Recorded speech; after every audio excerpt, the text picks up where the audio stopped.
আবু বকর সিদ্দিক কেমন ওলি, উনি কেমন মর্যাদা, কেমন মকামের ব্যক্তি, কেমন মানুষ ছিলেন।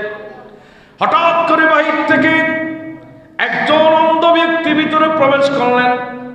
প্রবেশ করে বললেন, ও নবীর সাহাবারা, তোমরা কে আছো? আমাকে একটু সহযোগিতা করবা। তোমাদের মধ্যে কে আছো? আমাকে সহযোগিতা করবা। আর দেরি হলো না, সেই মজলিসে বসা আবু বকর সিদ্দিক দাঁড়িয়ে গেলেন। ও অন্ধ, তুমি আছো সহযোগিতা চাওয়ার জন্য, কি সহযোগিতা লাগবে একটু বলো না। আমি আবু বকর আমার নবীর সামনে বলে দিচ্ছি, আজকে তোমার যা যা সহযোগিতা লাগবে, তুমি অন্ধ, তুমি গরিব মানুষকে সর্বাত্মক সহযোগিতা দেব। আমি তোমাকে সব সহযোগিতা দেব, কি লাগবে বলো তো দেখি। অন্ধ দাঁড়িয়ে গেলেন, বলেন, আমি আজকে এক সপ্তাহ পর্যন্ত খানা পিনার যথেষ্ট অভাবের মধ্যে আছি, খানা খেতে পারতেছি না। আবু বকর সিদ্দিক বাজার করে ওনাকে খানার ব্যবস্থা করে দিলেন। হাদিসে পাকের মধ্যে আছে, ইমামে জুরকানি লিখলেন, আর দেরি হলো না, উনি খাবারের ব্যবস্থা করে দিলেন। বলেন, এবার সহযোগিতা শেষ। বললেন, তুমি কে? বলছে, আমি হলাম আবু বকর সিদ্দিক। বলছে, হুজুর, আপনার কাছে একটা আবদার আছে, একটা অনুরোধ আছে। আপনার কাছে আমার একটা চাহিদা আছে। বলো, কি চাহিদা, কি চাচ্ছ? হুজুর, আপনার কাছে চাচ্ছি, আমি অন্ধ মানুষ, আমি জন্মগতভাবে অন্ধ, মায়ের পেট থেকে অন্ধ হয়ে দুনিয়াতে এসেছি। আল্লাহ এত সুন্দর পৃথিবী সৃষ্টি করেছে, আমি কোনোদিন আমার এই দু চোখে পৃথিবী দেখি নাই। সুন্দর তারাকা দেখার সৌভাগ্য হয় নাই, চন্দ্র সূর্য কিছু দেখার সৌভাগ্য হয় নাই। আমি একটু চাচ্ছি, আপনি আবু বকর যদি অনুমতি দেন, আমি একটু আপনার দাড়িগুলার মধ্যে হাত দিতে চাই, আপনার একটু দাড়িগুলা ধরতে চাই। আল্লাহু আকবার বলেন না। তাহলে বোঝা যাচ্ছে আবু বকর সিদ্দিক দাড়িওয়ালা ছিলেন। কথা বলেন না। আবু বকর সিদ্দিক কি বলা ছিলেন? উনি এক নম্বরের ওলি, এক নম্বরের সাহাবা। রওয়ায়াত হাদিসে বোঝা যাচ্ছে আবু বকর সিদ্দিক দাড়ি ছাড়ানো। আমাদের আবু বকর যিনি অন্যতম আল্লাহর ওলি ছিলেন, এক নম্বর সাহাবী ছিলেন, ওই আবু বকরের মুখের মধ্যেও দাড়ি ছিল। হুজুর, একটু আপনার দাড়িগুলো ধরতে চাচ্ছি। দাড়িগুলো ধরার যখন অনুমতি দিলেন, উনি দাড়িগুলো হাত দিয়ে ধরে এবার বললেন, ও আবু বকর সিদ্দিক, বহুদিন আপনাকে খুঁজতেছি, আজকে পেয়েছি, সন্তুষ্ট হয়েছি। এবার উনি আবু বকর সিদ্দিকের দাড়িতে হাত দিয়ে আল্লাহর দরবারে হাত তুলে দিলেন। আল্লাহ, আমি অন্ধ, আমি চোখে দেখতেছি না, কিন্তু তোমার আবু বকর সিদ্দিক, এটা তো এক নম্বরের ওলি, এক নম্বরের সাহাবা, এটাকে তুমি কবুল করেছো আল্লাহ। ও আল্লাহ, আবু বকর সিদ্দিকের দাড়ির উসিলা, আবু বকর সিদ্দিকের দাড়ি শরীফের সদকা তুমি আমার চোখের জ্যোতি ফিরিয়ে দাও। হাদিসে পাকের মধ্যে আছে, এই দোয়া করতে দেরি নাই, সেই অন্ধ ব্যক্তির মুহূর্তের মধ্যে জন্মান্ধের চোখের মধ্যে পাওয়ার চলে আসলো। চোখের জ্যোতি চলাচ্ছে, অন্ধ। এখন আমার নবীর কাছে জিবরাইল চলে আসলেন, বলছে, হুজুর, এই মানুষটা তো চাইছে, কিন্তু চাওয়াটা যদি উনি আর একটু ভালোভাবে চাইতে পারতো, তাহলে তো পুরা দুনিয়ার মানুষ আজকে লাখি হয়ে যেত। বলছে, কিভাবে? দেখেন হাদিসে পাক, লাউ আকসামা আলা কুল্লি আমা বিহরমাতি শাইবাতি আবু বকর সিদ্দিক রাদিয়াল্লাহু তাআলা আনহু লা রাদ্দাতু আলাইহি বাসারাহু ওয়া মা তারাকতু আলা ওয়াজহিল আরদিল আমা। জিবরাইল বললেন, রাসূল রে, যদি এই অন্ধ মানুষ আমার আবু বকর সিদ্দিক রাদিয়াল্লাহু তাআলা আনহু ওনার দাড়ি শরীফের উসিলা দিয়ে যদি বলতো, আল্লাহ, আবু বকর সিদ্দিকের দাড়ির উসিলা পৃথিবীতে এই মুহূর্তে যত অন্ধ আছে সমস্ত অন্ধকে ভালো করে দাও, আমার আল্লাহ ওই আবু বকর সিদ্দিকের দাড়ির উসিলায় পৃথিবীর সমস্ত অন্ধ মানুষকে সুস্থ করে দিতে। শুধু একজন নয়, পুরা পৃথিবীর আধাগুলোকে, অন্ধগুলোকে আল্লাহ কি করে দিতেন? ভালো করে দিতেন। তাহলে বোঝা যাচ্ছে আমরা এমন একজন অলি হয়েছি আজকে পুরুষের মধ্যে, যে অলির দাড়ি দাঁড়িয়ে দোয়া করলে, দাড়ি শরীফের মধ্যে হাত দিয়ে দোয়া করলে আল্লাহ দোয়াকে কবুল করতেন। সুবহানাল্লাহ বলতে চান না? এখান থেকে একটা সবব নিয়ে যাই। আজকে আমরা অনেক মুসলমানের ছেলে নিজের মুখের দাড়িকে ফেলে দিই। আমি বলবো আমার ভাইরা, শিক্ষা নিই না। রসুলের ১৬ লক্ষ সাহাবী যারা ছিলেন, একজন সাহাবীও দাড়ি ছাড়া ছিলেন না। আমার নবীর সোহবত সান্নিধ্য যারা পেয়েছে সমস্ত সাহাবীরা ছিলেন দাড়িওয়ালা। আরো বড় করে বলেন না, সমস্ত সাহাবীরা ছিল কি বলা? দাড়িওয়ালা। রসুলকে যারা দেখেছেন এরা যখন দেখলেন নবী দাড়িওয়ালা, তখন রসুলের সাহাবীরাও ছিলেন দাড়িওয়ালা। আপনি বুখারী শরীফ যখন খুলবেন সেখানে 1897 নম্বর হাদিসটা খুললে পেয়ে যাবেন এই হাদিস যেটা আমি বর্ণনা করতেছি। এরপরে সহিহ মুসলিম শরীফ 2458 নম্বর হাদিস। কোন আবু বকরের নাম আজকে লিস্টির মধ্যে প্রথমে আছে, হাদিসে পাক শুনলে বুঝে চলে আসবে। সাইয়েদনা আবু হুরায়রা, যিনি আমার নবীর সবচাইতে বেশি হাদিস বর্ণনা করেছেন, এমন রাবী আবু বকর সিদ্দিক রাদিয়াল্লাহু তাআলা আনহুর শান বর্ণনা করতে গিয়ে হযরত সাইয়েদনা আবু হুরায়রা রাদিয়াল্লাহু তাআলা আনহু ওই হাদিস বর্ণনা করেছেন। বড় করে বলুন সুবহানাল্লাহ। দেখেন উনি কি বললেন, মান আনফাকা যাওজাইনি ফি সাবিলিল্লাহ, যে ব্যক্তি আল্লাহর রাস্তায় সকাল সন্ধ্যা জোড়া জোড়া দান করবে, বেশি করে দান করবে। কারণ সিদ্দিক আকবর দানবীর ছিলেন। বলেন আবু বকর সিদ্দিক কি ছিলেন? তাহলে আজকে যে আবু বকরের উরুস করতেছেন, সেই আবু বকর এক হাদিসে পেয়েছি দাড়িওয়ালা ছিলেন। কি ভাই আমার কথা বুঝেন নাই? এক হাদিসে পেয়েছি কিওয়ালা ছিলেন। বড় করে বলতে হবে। এখন এ হাদিসে পাচ্ছি দানবীর ছিলেন। বলেন না কিবির? তাহলে আমরা আবু বকরকে মুহাব্বত করি কিনা? এখন আমাদের দাড়ি রাখার দরকার আছে কিনা?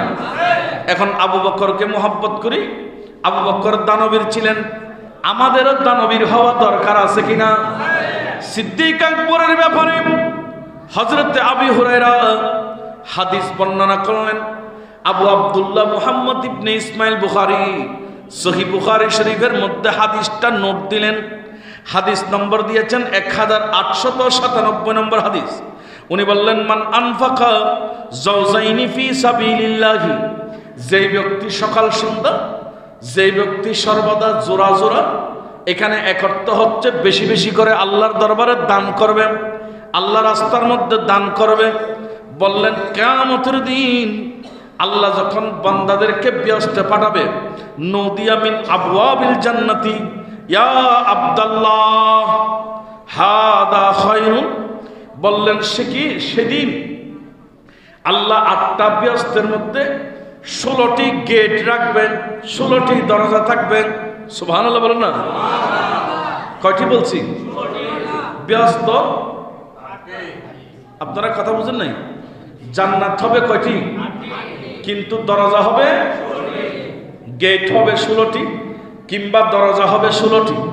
তো হাদিসের মধ্যে বললেন ওই 16টি দরজা থেকে ডাক দিবে, নদিয়া মিন আবওয়াবিল জান্নাহ, এ বান্দা তোমরা জান্নাতের এই দরজা দিয়ে ঢুকো, ইয়া আব্দুল্লাহ হাদা খায়রুন, এই দরজা তোমার জন্য উত্তম, ওই দরজা তোমার জন্য উত্তম। এই কথা বলে আমার নবী বললেন, ফামান কানা মিন আহলিস সালাতি দুইয়া মিন বাবিস সালাত। সুবহানাল্লাহ বলেন না? যে সমস্ত মানুষ নামাজ পড়ে, আছে না মসজিদে নামাজ পড়ে মানুষ আছে না, 5 ওয়াক্ত নামাজ পড়ে এরকম আছে না, যে সকল মানুষ নামাজ পড়বে তারা ব্যস্তের মধ্যে ঢুকার সময় যে দরজা দিয়ে ব্যস্ত ঢুকবে জান্নাতে ঢুকবে। নবী বললেন, উম্মত সেই দরজার একটা নাম আছে। ইয়া রাসূলুল্লাহ নামটা কি? আমার নবী বললেন সে দরজার নাম হলো, একটা নাম দিলেন বাবিস সালাত। সুবহানাল্লাহ বলেন। বাবিস, বাব, বাব মানে দরজা, সালাত মানে নামাজ, নামাজিদের দরজা। আল্লাহু আকবার বলেন না? যারা নামাজ পড়বে তাদেরকে ডাকবে, এ মুসল্লিরা তোমরা এই দরজা দিয়ে ঢুকো, এটা তোমাদের জন্য। অনেক সময় বহু জায়গার মধ্যে বিভিন্ন আয়োজন হলে দুইটা দরজা থাকে, একটা দিয়ে প্রবেশ করে আর একটা দিয়ে বাইর করে দেয়, আছে না? আছে না? দুনিয়াবি সিস্টেম। কিন্তু আল্লাহ যে জান্নাত বানিয়েছে, ওই জান্নাতের ভিতর কিভাবে ঢুকবে, কে কোন দরজা দিয়ে ঢুকবে, আমার নবী বললেন এটা নির্দিষ্ট আছে। সেখানে জান্নাতের একটা দরজার নাম হলো বাবিস সালাত। যারা নামাজ পড়তেন তাদেরকে বাবিস সালাত দিয়ে ব্যস্ত ঢুকানো হবে। এরপরে নবী বললেন ওমান কানা মিন আহলিল জিহাদ দুইয়া মিন বাবিল জিহাদ। যে সমস্ত মানুষ ইসলামের জন্য যুদ্ধ করেছে, ইসলামকে প্রচার প্রসার করার জন্য কাফের মুশরিক মুরতাদ বেদিনের বিপক্ষে যুদ্ধ করেছে, নিজের জীবন বাজি রেখে জিহাদ করেছে, তাদেরকে ডাকবেন জিহাদের দরজা দিয়ে, বাবি জিহাদ, তোমরা এই দরজা দিয়ে প্রবেশ করো। আমার নবী বললেন এরপরে দেখা যাবে ওমান কানা মিন আহলি সিয়াম দুইয়া মিন বাবির রাইয়ান। এই যে রোজা কাছে চলাচ্ছে, এই মাস পরে রোজার মাস, বলেন না এই মাস পরে যে সমস্ত মানুষ রোজা রাখে, সয়ম হয়ে রোজা রাখে, তাদেরকে ডাক দেবেন আল্লাহ তোমরা আসো বাবির রাইয়ান। রোজাদারের দরজার নাম হবে বাবে রাইয়ান, তোমরা বাবে রাইয়ান দিয়ে প্রবেশ করো, এই দরজা দিয়ে ভিতরে ঢুকে যাও। এখানে তোমাদের জন্য খাদ্য রয়েছে, পানীয় রয়েছে, আল্লাহর নিয়ামত রয়েছে, তোমরা এই দরজা দিয়ে প্রবেশ করো। এভাবে বাবির রাইয়ান দিয়ে ডাকবে। ওমান কানা মিন আহলিস সাদাকাতি, আর একটা দরজা তাদের জন্য থাকবে যারা দান করে, বলেন এটার নাম কি, দুইয়া মিন বাবিস সাদাকা। ওই দরজা, ওই গেটের নাম হবে বাবিস সাদাকা। নবী বললেন এইভাবে যখন আমার নবী বর্ণনা দিয়ে আরম্ভ করলেন, এক একজনকে এক এক গেট দিয়ে ডাকবে, নমাজিকে নমাজের গেট দিয়ে, রোজাদারকে রোজাদারের গেট দিয়ে, জাকাত যিনি দেন জাকাতের গেট দিয়ে, হজ যিনি করে হজের গেট দিয়ে, আলাদা আলাদা গেট দরজা দিয়ে ডাকবেন। এই কথা বলার পর আবু বকর সিদ্দিক দাঁড়িয়ে গেল মজলিসের মধ্যে। আবু বকর সিদ্দিক দাঁড়িয়ে গেলেন, ইয়া রাসূলুল্লাহ, ইয়া হাবিবাল্লাহ, হুজুর। বলছে কি বলো তো দেখি। বলে হুজুর আপনার কাছে একটা প্রশ্ন আমি একটু জানতে চাচ্ছি। আবু বকর সিদ্দিক ক্বালা আবু বকরিন বিআবি আনতা ওয়া উম্মি ইয়া রাসূলুল্লাহ মা আলা মান দুইয়া মিন তিলকাল আবওয়াবি মিন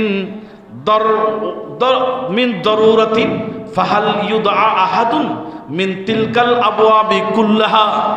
অনেক লম্বা কথা, মুক্তাসর করলাম। আবু বকর সিদ্দিক দাঁড়িয়ে বললেন, ইয়া রাসূলুল্লাহ, আল্লাহ যে 16টা দরজা রেখেছে, একসাথে কোন মানুষকে কি 16টা দরজা, যে কোনো দরজা দিয়ে মন চায় যাওয়ার কি অনুমতি দেওয়া হবে? সুবহানাল্লাহ বলেন, আরো বড় করে বলেন না। আবু বকর সিদ্দিক বলতেছে, হুজুর, ও আমার দয়াল নবী, আপনি তো বলেছেন নামাজি নামাজের দরজা দিয়ে যাবে, রোজাদার রোজাদারের দরজা দিয়ে যাবে। পৃথিবীতে কি এমন কোন মানুষ আছে যে মানুষ 16টা দরজা যেটা দিয়ে মন চায় সেটা দিয়ে যেতে পারবে? মানে ওনার জন্য 16টা খোলা থাকবে, এরকম কিছু মানুষ কি আছে দুনিয়াতে? সুবহানাল্লাহ বলেন। তখন বললেন আমার নবী, হ্যাঁ, কিছু তো ভিআইপি থাকবে। আল্লাহু আকবার বলেন না। আপনি এমনি প্লেনের টিকিট নির্দিষ্ট সময়ের বাইরে পাওয়া যায় না, শেষ হয়ে যায়। এমনকি আমাদের দেশের যে ট্রেন চলে, ট্রেনের পর্যন্ত টিকিট আগে ভাগে নিতে হয়, নাহলে এটা হারিয়ে যায়, পাওয়া যায় না। অনুরূপভাবে জান্নাতের কাজ যখন দুনিয়াতে করবেন, জান্নাতি বনবেন, আপনাকে নির্দিষ্ট গেট দিয়ে ব্যস্ত নিয়ে যাবে। রাসূল বলতেছেন, কিন্তু এমন কিছু মানুষ আছে যারা নামাজের দরজা দিয়ে নো, রোজার দরজা দিয়ে নো, হজের দরজা দিয়ে নো, যাকাতের দরজা দিয়ে নো, যেই দরজা দিয়ে মন চায় সেই দরজা দিয়ে জান্নাতে যেতে পারবে। তো ইয়া রাসূলুল্লাহ, এরা কারা? আমার নবী বলতেছেন, আমার ইচ্ছা ফাকাল নাম আছে ও আরজু আন তাকুনা মিনহুম। নবী বলছেন, আবু বকর সিদ্দিক, জেনে রাখো, যাদের জন্য সমস্ত দরজা উন্মুক্ত থাকবে, খোলা থাকবে, আমার মনে হচ্ছে, আমার ধারণা, আমার ঘোষণা, আমার কথা হলো এই, আল্লাহ তোমাকেও সেই ভিআইপি হিসেবে কবুল করেছে। সুবহানাল্লাহ। সাইয়্যিদুনা আবু বকর সিদ্দিক রাদিয়াল্লাহু তাআলা আনহু উনি এমন একজন রাসূলের পাকের সাহাবী ছিলেন, ওলি ছিলেন। ওনার ব্যাপারে বললেন, আল্লাহ রাসূল যে 10 জন সাহাবীকে জান্নাতের টিকিট দিয়েছেন, যাদেরকে বলা হয় আশারায়ে মুবাশশারা, 10 জনের মধ্যে অন্যতম প্রথম নম্বর কে ছিলেন? সহিহ তিরমিজি শরীফ 3747 নম্বর হাদিস। আপনি যখন খুলবেন সেখানে দেখবেন 1 নম্বরের মধ্যে বর্ণনা আছে আবু বকর সিদ্দিক ফিল জান্নাহ, অর্থাৎ সিদ্দিক আকবর হলো জান্নাতি। সিদ্দিক আকবর কি? এটা রাসূলের কথা। আবু বকর সিদ্দিক ফিল জান্নাহ। এরপর আমার নবী বললেন ওয়া উমরু ফিল জান্নাহ ওয়া উসমানু ফিল জান্নাহ ওয়া আলীউন ফিল জান্নাহ ওয়া তালহাতু ফিল জান্নাহ ওয়াল জুবাইরু ফিল জান্নাহ ওয়া আব্দুর রহমান ইবনে আউফ ফিল জান্নাহ ওয়া সাআদুন ফিল জান্নাহ ওয়া সাঈদুন ফিল জান্নাহ ওয়া আবু উবাদাতা ইবনে জাররাহ ফিল জান্নাহ। এইরকম আল্লাহর নবী বলতে বলতে এই 10 জন সাহাবীকে বলেছেন, তোমাদেরকে আমি জান্নাতের টিকিট দিয়ে দিলাম। তাহলে 1 নম্বরের জান্নাতি আবু বকর সিদ্দিক। সুবহানাল্লাহ বলেন না। যিনি 1 নম্বরের জান্নাতি, আজকে ওনার উরুস। আল্লাহু আকবার। আবু বকর সিদ্দিক কি ওয়ালা বলছিলাম? গাড়িওয়ালা। ওয়াজ বলে কি না? আবু বকর সিদ্দিক কি ওয়ালা? গাড়িওয়ালা। আবু বকর সিদ্দিক কি করতেন? আল্লাহু আকবার বলেন না। উনি যদি দান করেন, উনি যদি দাড়িওয়ালা হন, তো রাসূল বলতেছে উনি যখন এই আদর্শগুলো ধরেছে, আমি রাসূল ওনাকে 1 নম্বরের জান্নাতি বলে দিলাম। এটা তো এই হাদিস। আরেকটা হাদিসে পাকের মধ্যে নিয়ে যায় আমার ভাইরা, সহিহ মুসলিম শরীফ কোরআনের পরে হাদিসের কিতাবে 1 নম্বরে বুখারী, 2 নম্বরের মধ্যে হলো মুসলিম শরীফ। সেটা যখন খুলবেন 1028 নম্বর হাদিস। আবু বকর সিদ্দিক এটা কোন সিরিজ, কি জিনিস বুঝলেন? সাইয়েদনা আবু হুরায়রা রাদিয়াল্লাহু তাআলা আনহু হাদিস বর্ণনা করলেন। উনি বললেন রাসূল করিম রউফুর রহিম সাল্লাল্লাহু তাআলা আলাইহি ওয়াসাল্লামের সাথ করলেন, মসজিদে নববী শরীফের মধ্যে আমার নবী বসলেন। আমার ভাইরা গল্প কাহিনী কিচ্ছা না, কারো শোনা গল্প কাহিনী কিচ্ছা না, সরাসরি আমার নবীর একটা সহিহ হাদিস শোনাচ্ছি। নবীর সহিহ হাদিস কি কথা বলেন না? কি হাদিস? কওমি মাদ্রাসা এবং আমাদের আলিয়া মাদ্রাসা, নজরিয়া মাদ্রাসার হুজুররা বলবে সহিহ, আবার হাটাজারি মাদ্রাসায় গেলে এরাও বলবে সহিহ, আবার জামিয়া আহমদিয়া সুন্নিয়া মাদ্রাসায় গেলে এরাও বলবে সহিহ। আমি এমন হাদিস আপনাকে শোনাচ্ছি, খেয়াল করেন, গভীর মনোযোগ আমার ভাইরা। আজকে আব্দুল মাজিদ এই শাহেজামে মসজিদে আবু বকর সিদ্দিকের উরুস হচ্ছে, কোন আবু বকর একটু খেয়াল করেন না? ওনার শান আজমত ইজ্জত কোথায় একটু দেখেন। আমার ভাইরা নবী কিভাবে ইজ্জত তুলে ধরেছেন, সম্মান তুলে ধরেছেন। নবীজি মসজিদ নববী শরীফের ভিতর সাহাবায়ে কেরামকে নিয়ে এভাবে বসলেন। বসে আমার নবী প্রশ্ন করলেন, মান আসবাহা মিনকুমুল ইয়াওমা সাইমান। ও আমার সাহাবীরা, তোমাদের মধ্যে কে আছে আজকে রোজা রেখে মসজিদে এসেছো? কি রেখে? একটু কথা বলেন। তোমাদের মধ্যে কে আছো আজকে মসজিদে রোজা রেখে এসেছো? সমস্ত সাহাবীরা চুপচাপ নীরব নিস্তব্ধ, উত্তর দক্ষিণ কোন দিক থেকে আওয়াজ আসতেছে না। রাসূলের পাক সাহাবীদের দিকে তাকিয়ে আছে। সমস্ত সাহাবীরা নীরব নিস্তব্ধ। একথা বলার পর একজন সাহাবী দাঁড়িয়ে গেল, ক্বালা আবু বকরিন আনা। আর একটু বড় করে বলতে হবে। একজন ব্যক্তি দাঁড়িয়ে গেল, হুজুর, ও দুনু জাহানের বাদশা নবী, আপনি যে প্রশ্ন করেছেন আজকে রোজা রেখে মসজিদে কে এসেছে, এটা তো রোজার মাস নয়, এটা রোজার মাস ছাড়া, এটা রোজার মাস ছাড়া মেরাজের মাসও হতে পারে কিংবা শওবরাতের মাসও হতে পারে, কিন্তু রোজার মাস ছিল না। বলল রোজা রেখে কি এসেছো? সেখানে একজন দাঁড়িয়ে গেলেন, ক্বালা আবু বকরিন আনা। বললেন অন্য কোন সাহাবী দাঁড়ায় নাই, একজন যিনি দাঁড়িয়ে গেলেন হাত তুললেন, বলে দিলেন হুজুর আমি রোজা রেখে এসেছি। উনি ছিল আবু বকর। উনি ছিল কে? আল্লাহু আকবার। কেমন নবীর আদর্শ! রোজা রেখে হুজুর আমি এসেছি, হুজুর আমি আজকে রোজা রেখেছি। আমার নবী দ্বিতীয়বার আবার প্রশ্ন করলেন, ও আমার প্রাণ প্রিয় সাহাবীরা, তোমরা তো মসজিদে নববী ভরপুর হয়ে বসে আছো, একটু বলো তো দেখি আমার সাহাবীদের মধ্যে তোমরা যারা আজকে মসজিদে নববীর মধ্যে আছো, এখানে ফামান তাবিয়া মিনকুমুল ইয়াউমা জানাজাতা, আজকে একটা জানাজার নামাজ পড়ে এসেছো, এরকম কে আছো? সুবহানাল্লাহ। কি কথা বুঝেছেন? কোন একজন মৃত্যু মানুষের নামাজে জানাজা পড়ে এসেছে, এরকম কে আছো? একজন দাঁড়িয়ে যাও, একজনে বলো। সমস্ত সাহাবা নীরব নিস্তব্ধ হয়ে গেল, আওয়াজ নাই, কেউ কোনো কথা নাই, নীরবতার সাথে আমার নবীর কথা শুনতেছে। আর নবী বললেন, ও আমার সাহাবীরা কে আছো? দাঁড়িয়ে যাও না দেখি আজকে জানাজা পড়ার সৌভাগ্য কার হয়েছে, কে দাঁড়াবে? দেখেন সেখানে কলা আবু বকরিন আনা। সেখানে যিনি দাঁড়িয়ে গেলেন উনি আর কেউ না, উনিও চিনেন আবু বকর। আবু বকর সিদ্দিক বললেন, ইয়া রাসূলুল্লাহ, ইয়া হাবিবাল্লাহ, আমি আজকে একটা জানাজার নামাজ পড়ে আবার আপনি নবীর পিছনে আমি ফরজ নামাজ পড়ার জন্য এসেছি। হুজুর আমি জানাজা পড়েছি। আল্লাহ, তুমি জানাজা পড়েছ? জি হুজুর আমি জানাজা পড়েছি।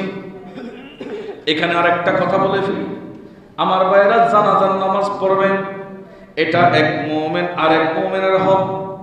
এবং এটা ছাড়াও আমার নবী বুখারীতে হাদিস বর্ণনা করেছেন, কোন মানুষ যদি আরেকজন মুমিন ভাইয়ের নামাজে জানাজায় অংশগ্রহণ করে, শুধু জানাজার নামাজ পড়লে আল্লাহ এত বেশি খুশি হয়ে যান, তার আমলনামায় এক কেরাত সওয়াব লিখে দেন।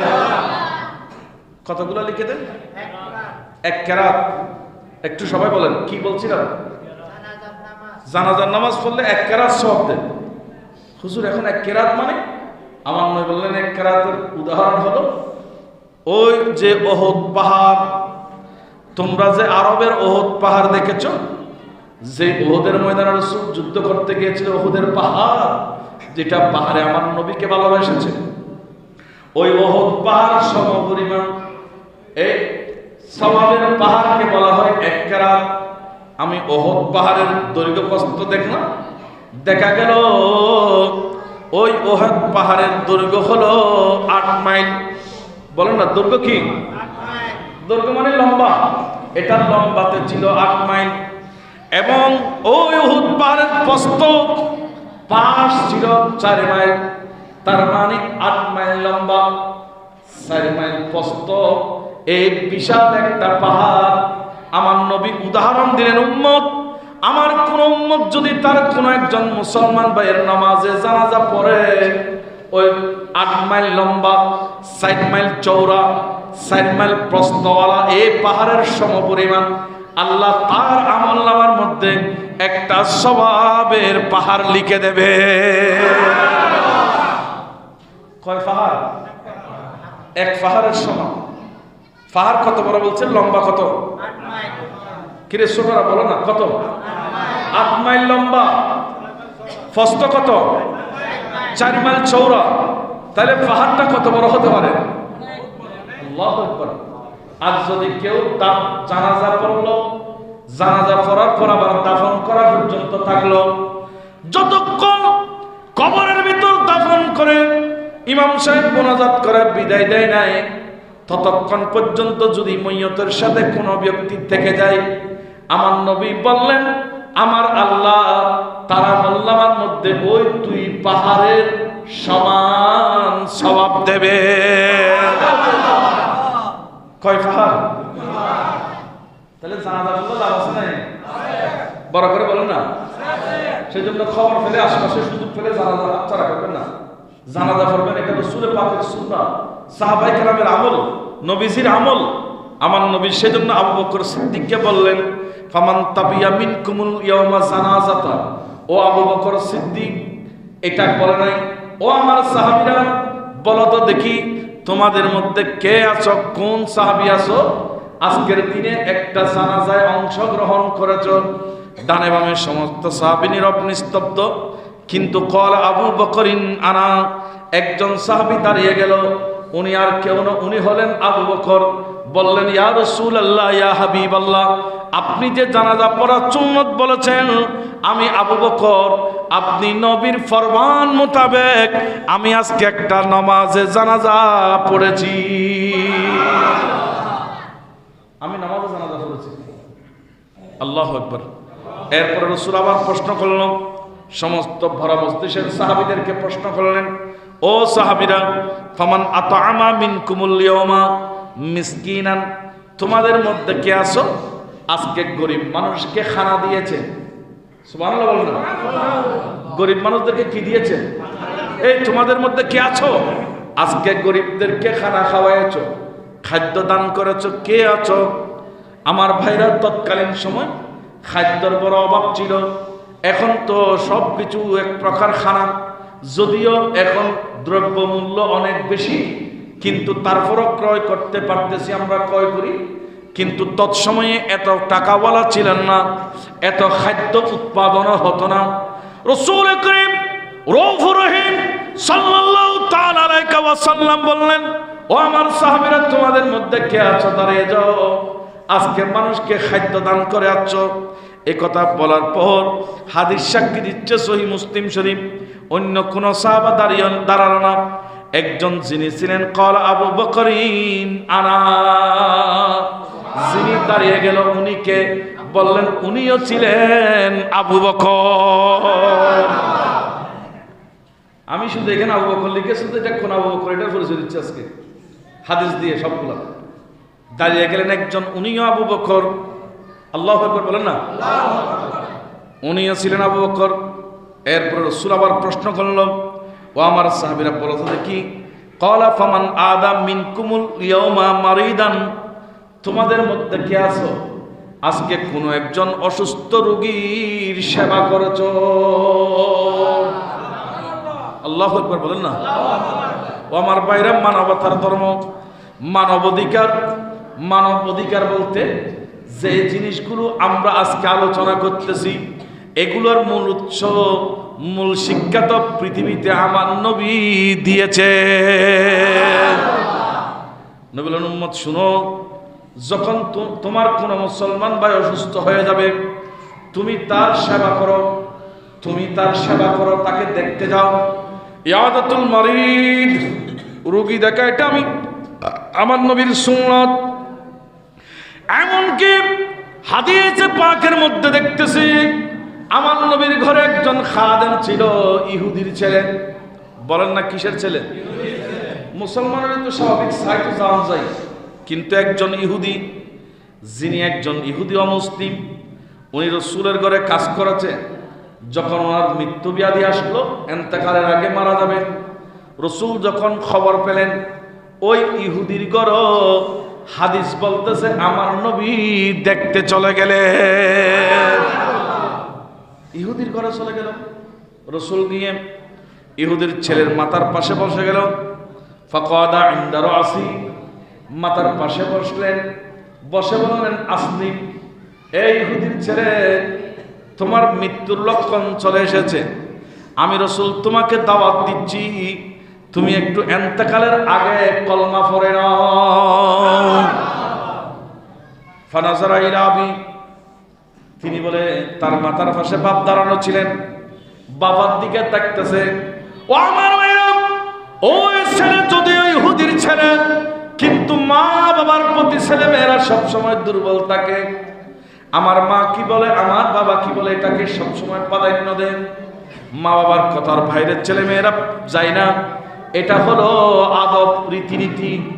ইহুদির ছেলে ফানাজারা ইলা আবি, তার বাবার দিকে দেখতেছে। রাসূল পাকের হাদিসে পাক, হঠাৎ করে বাবার জবান থেকে বের হয়ে গেল, ও আমার ছেলে, আমরা ইহুদি পরিবার, কিন্তু রসুল আম্মার ছেলে অসুস্থ হওয়ার পরও তুমি ইহুদি, এটা রসুল জানে, তারপরও তোমাকে যখন দেখতে এসেছে, আতই আবুল কাসেম, আর দেরি করিও না। আবুল কাসেম মানে আমার নবীর ছেলের নাম কাসেম ছিলেন, সেজন্য বলেন আবুল কাসেম মানে কাসেমের বাবা। দোনো জাহানের বাদশা নবী আমাদের ঘরে এসেছে। তুমি নবী যেমন কলমা পড়তে বলেছে, তুমি নবীর নির্দেশ মোতাবেক ও ছেলে তুমি মৃত্যুর বিছানায় একটু কলমা পড়ে দাও। তুমি কলমা পড়ে ফেলো। রওয়ায়াত আছে সেই ছেলে কলমা বললেন। আল্লাহর নবী বললেন এই ছেলেকে আল্লাহ জাহান্নাম থেকে মুক্তি দিয়েছে।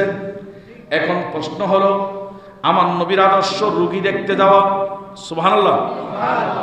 আর রাসূল সাহাবীদেরকে বললেন, ও আমার সাহাবারা, ফামান আদামিন কুমুল ইয়াওমা মারিদান, তোমরা কি আজকে কোনো রোগীর সেবা করাচ্ছ?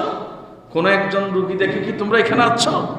তখন সাহাবায়ে কেরাম নীরব নিস্তব্ধ, সাহাবীদের মধ্যে কোনো আওয়াজ নাই, কেউ কিছু বলতেছে না। এমন টাইমে একজন যিনি দাঁড়িয়ে গেলেন, ক্বালা আবু বকরিন আনা ইয়া রাসূলুল্লাহ ইয়া হাবিবাল্লাহ, নবী গো, আমি আবু বকর আজকের দিনে একটা রোগীর সেবা করেছি। আল্লাহ আল্লাহ, আমি কিভাবে বুঝাবো বা হাদিস আমি আপনাকে আমার ভাষা দিয়ে আমি বুঝাতে পারতেছি না। সিদ্দিক আকবর এটা কেমন, আবু বকর এটা কেমন আবু বকর, যার নামটা প্রথমে নিয়ে আসছে, এটাই তো কবুলের লক্ষণ। সুবহানাল্লাহ বলেন না? তাহলে দেখেন একদিনে 4টা কাজ ওনার মধ্যে একসাথে পাওয়া গিয়েছে। রসুল প্রশ্ন করলেন, তুমি কি আজকে রোজা রেখেছো? উনি বললেন রোজা রেখেছি। এরপরে বললেন জানাজা পড়েছো, কে আছো? তারপর ওই সিদ্দিক আকবর আবু বকর দাঁড়িয়ে গেলেন, জানাজা পড়েছি। এরপরে প্রশ্ন করলেন, গরিব মিসকিনকে খানা দিয়েছো, কে আছো? দাঁড়িয়ে গেলেন আবু বকর সিদ্দিক, হুজুর খানা দিয়েছি। এরপরে বললেন রুগী দেখেছো, কে আছো? দাঁড়িয়ে গেলেন আবু বকর সিদ্দিক, রসুল রে আমি রুগী দেখে এসেছি। কয়টা হলো? বড় করে বলেন না। 4টা কাজ পাওয়া গেল একসাথে। এই 4টা কাজ উনি যখন আদায় করলেন, আমার নবী বলে খুশি হয়ে গেছেন। বললেন, মা ইজতামাআনা ফি ইমরিইন ইল্লা দাখালাল জান্নাহ। নবী এবার সুসংবাদ দিলেন, ও আবু বকর, এই 4টা কাজ একসাথে যার মধ্যে পাওয়া যাবে, আমি রাসূল বললাম আমার আল্লাহ তাকে অবশ্যই জান্নাত দান করবে। সিহাসিত্তার অন্যতম কিতাব সহিহ তিরমিজি শরীফ। একটু কথা বলেন, কি শরীফ বলছি? তিরমিজি। আবার বলেন না কি? তিরমিজি শরীফ। এটাও সুনান। সুনানে তিরমিজি যখন খুলবেন, আমি হাদিস নাম্বার সহ বলে দিচ্ছি। এখানে হাদিস নম্বর দিয়ে আছে 3680 নম্বর হাদিস। আপনি যখন সেখানে খুলবেন, দেখবেন হযরত সাইয়েদনা আবু সাঈদ খুদরি রাদিয়াল্লাহু তাআলা আনহু হাদিস বর্ণনা করেছেন। কি বললেন হুজুর? এই হাদিসের ব্যাখ্যা যখন জানতে চাইবেন, তখন আমি বলবো, আমার নবী বলেন, ক্বাল রাসূলুল্লাহ সাল্লাল্লাহু আলাইহি ওয়াসাল্লাম, রাসূল করিম রউফুর রহিম সাল্লাল্লাহু তাআলা আলাইহি ওয়াসাল্লাম ইরশাদ করেছেন, মা মিন নবিয়্যিন ইল্লা লাহু ওয়াজিরান মিন আহলিস সামাওয়াতি ওয়া ওয়াজিরান মিন আহলিল আরদি। বড় করে বলুন সুবহানাল্লাহ। আমার নবী বললেন, আল্লাহ প্রত্যেক নবীকে 4 জন করে উজির দান করেছেন। বলেন না কয়জন? 4 জন করে উজির দিয়েছে। বলেন হুজুর, উজির মানে কি? ওজির এটা আরবি শব্দ। আর একটা হইতো না বাদশাহ উজির, বাদশাহ উজির হইতে দিবেনি। ওজির আরবি শব্দ। তো হুজুর ওজির মানে কি? এটার ব্যাখ্যা যদি জানতে চান, তো ওজির মানে হলো প্রধানমন্ত্রীর সাথে যারা মন্ত্রী থাকে। একজন প্রধানমন্ত্রীকে চালানোর জন্য আমাদের বাংলাদেশের পার্লামেন্টের মধ্যে, সেখানে রেলমন্ত্রী, বিমানমন্ত্রী, তারপরে জলপথ মন্ত্রী, সমুদ্রের মন্ত্রী, ওখানে শিক্ষামন্ত্রী, খাদ্যমন্ত্রী, রেলপথ যোগাযোগ মন্ত্রী, বিভিন্ন প্রকারের মন্ত্রী আছে না? আর সব মন্ত্রীর যিনি মন্ত্রী, উনি হলেন প্রধানমন্ত্রী। সমস্ত মন্ত্রীদের বস। এখন রাসূল বললেন, উম্মত শুনো, আল্লাহ সমস্ত নবীদেরকে 60 জন করে মন্ত্রী দান করেছেন। সুবহানাল্লাহ। কয়জন? 2 জন মন্ত্রী জমিনে আর 2 জন মন্ত্রী তাকে আসমানে। তো নবী বললেন, আমাকেও আমার আল্লাহ 60 জন মন্ত্রী দান করেছেন। সুবহানাল্লাহ। আমার নবী বললেন, আমাকেও 60 জন মন্ত্রী দিয়েছে।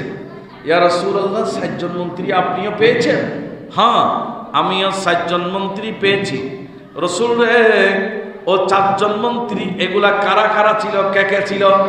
অনেক লম্বা কথা, আমি একদম মুক্তসর সংক্ষেপে বলতেছি। রাসূল পাক বললেন, শুনো, 60 জন মন্ত্রীর মধ্যে 2 জন মন্ত্রী আল্লাহ আমাকে আসমানে দান করেছে, আর 2 জন মন্ত্রী আমাকে জমিনের মধ্যে দান করে দিয়েছে। তাইলে 60 জনের মধ্যে 2 জন কোথায়? আর 2 জন জমিনে। কথা ভালোভাবে বুঝলেন? এখন প্রশ্ন হলো, আসমানের মন্ত্রী কারা, জমিনের মন্ত্রী কারা? আমার নবী হলো প্রধানমন্ত্রী, আর নবীর সাথে যে সমস্ত উজির সহকারী মন্ত্রী ছিলেন এরা কারা? রাসূল বললেন, শোনো উম্মত, তোমরা এই কথা জেনে রাখো, মিন আহালিস সামাই, আমাকে যে ফাম্মা ওয়াজিরায়া মিন আহালিস সামাই, আসমানের মধ্যে যে ওজির দান করেছে, ওখানে একজনের নাম হলো ফাসবিরিলু ওয়া মিকাইলু। একজন ওজির, একজন মন্ত্রীর নাম হলো জিবরাইল, আর একজন মন্ত্রীর নাম হলো মিকাইল। নবী বলেছেন, আমাকে আসমানে সহযোগিতা করার জন্য 2 জন মন্ত্রী দিয়েছে, একজন জিবরাইল আর একজন মিকাইল। সেজন্য মেরাজের রাত্রে আমার নবীকে নেয়ার জন্য আল্লাহ 26 তারিখ দিনগত 27 তারিখ রাত্রে নবী যখন এশার নামাজ পড়ে আপন চাচাতো বোন হেরাম শরীফের ভিতরে যার ঘর ছিল উম্মে হানির ঘরের মধ্যে যখন একটু তন্দ্রা গেলেন, 9 ঘুম 9 জাগ্রত অবস্থায় ছিলেন, যেটাকে বলা হয় তন্দ্রা। 9 ঘুম 9 জাগ্রত, এমন অবস্থার মধ্যে রাসূল করিম রউফুর রহিম সাল্লাল্লাহু তাআলা আলাইহি ওয়াসাল্লাম ছিলেন। আর আল্লাহ ওই টাইমের মধ্যে নবীর আসমানের মন্ত্রী জিবরাইলকে পাঠিয়ে দিলেন, ও জিবরাইল, যাও না, তুমি আমার নবীকে একটু আসমানে নিয়ে আসো। আরেকজনের নাম জিবরাইল। এখন হুজুর জমিনে কারা? এগুলা তো আসমানের ওজির। ইয়া রাসূলুল্লাহ, আপনার জমিনের ওজির কারা? পৃথিবীতে আপনাকে সাহায্য সহযোগিতা করবে কারা? এই কথা যখন বললেন, আমার নবী এবার তাবাসসুম হাসি দিয়ে বলে দিলেন, শুনো, ওয়া আম্মা ওয়াজিরায়া মিন আহালিল আরদি, আর আপনার জমিনের মধ্যে আমার সহযোগী সাহায্যকারী কারা তোমরা জানো? ও আমার সাহাবারা জেনে রাখো, ফাআবু বকরিন ওয়া উমারু, জমিনের মধ্যে যে 2 জন, 1 নম্বরে হলো আবু বকর আর 2 নম্বরে হলো উমর। দেখেন, এবার একটু দেখছেন আবু বকর এটা কে? আমার রাসূলের জমিনে সবচাইতে বড় সহযোগী উনি হলেন আবু বকর। আমি কিভাবে আবু বকরের শান বর্ণনা করব? আল্লাহ আমাদেরকে বুঝার তৌফিক দান করুন। আর একটা ঘটনা, কিতাবের নাম নুজহাতুল মাজালিস, আব্দুর রহমান আস-সুফরি ওই কিতাবের মধ্যে একটা হাদিস নোট দিলেন।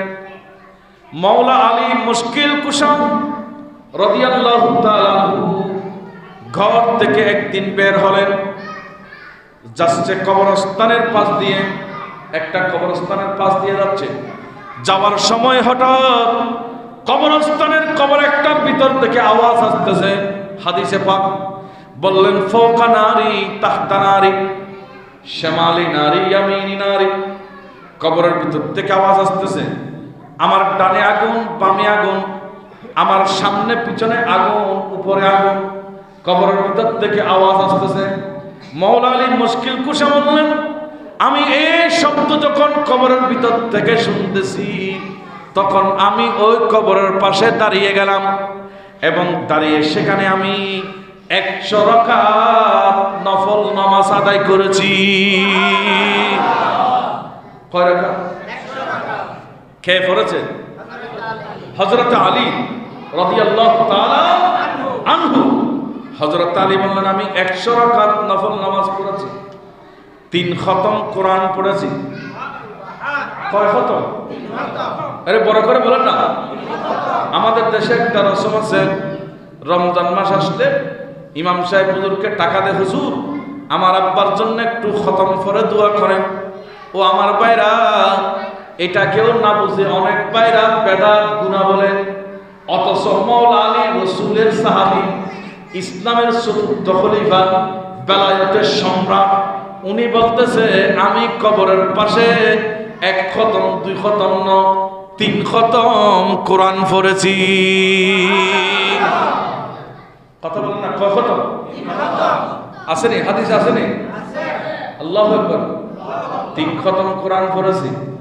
মাওলা আলী মুশকিল কুশা বললেন 100 রাকাত নফল নামাজ কবরের পাশে আদায় করলাম, 3 খতম কোরআন দিলাম, তারপর দোয়া করতেছি আল্লাহ, ও আল্লাহ এই কবরে কোন মানুষ আছে আল্লাহ যিনি কান্না করতেছে, ডানে আগুন বামে আগুন উপরে আগুন নিচে আগুন, আল্লাহ এই মানুষটার আগুনগুলো তুমি নিভাইয়া দাও, কবরকে জান্নাতের বাগান বানায় দাও।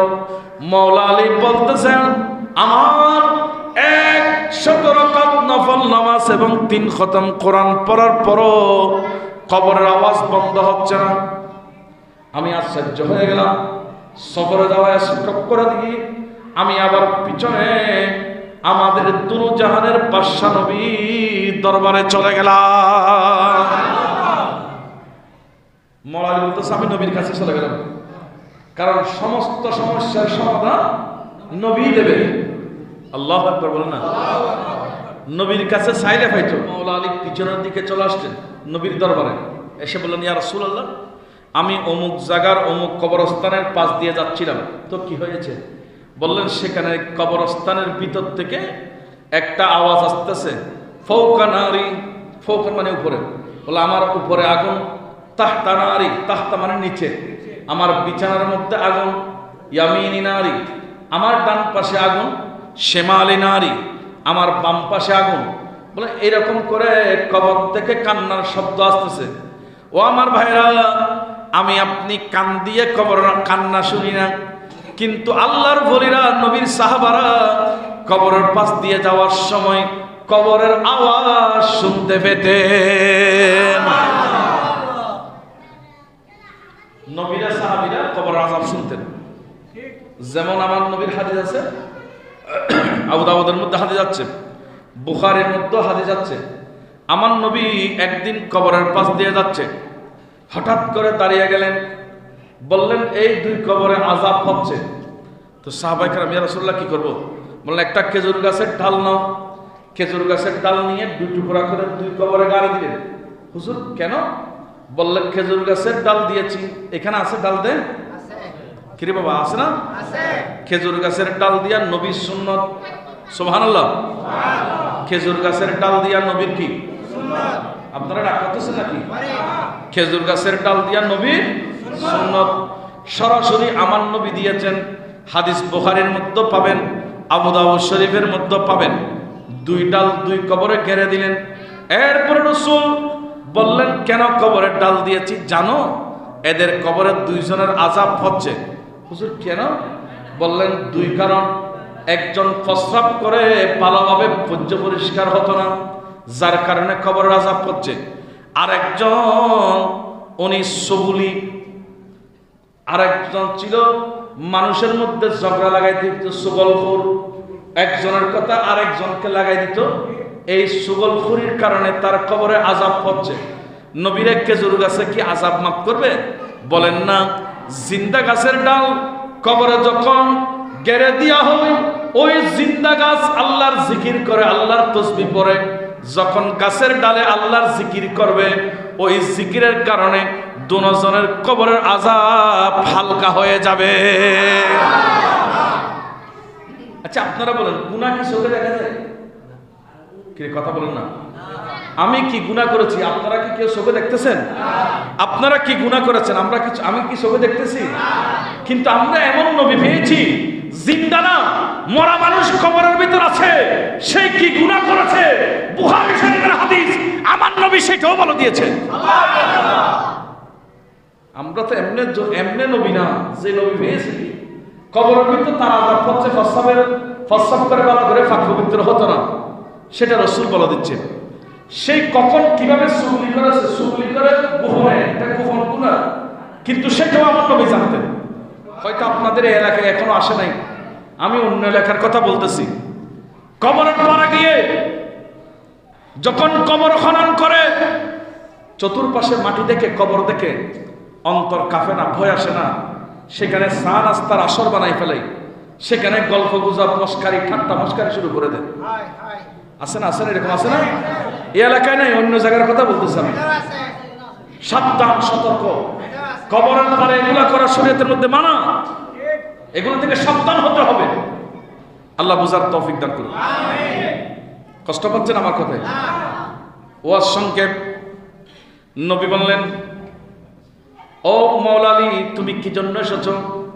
হুজুর, ওই কবরস্থানের পাশ দিয়ে যাওয়ার সময় আওয়াজ আসতেছে, ফৌকা নারী তাহতা নারী, শিমালি নারী ইয়ামিনী নারী, ডানে আগুন বামে আগুন, উপরে আগুন নিচে আগুন।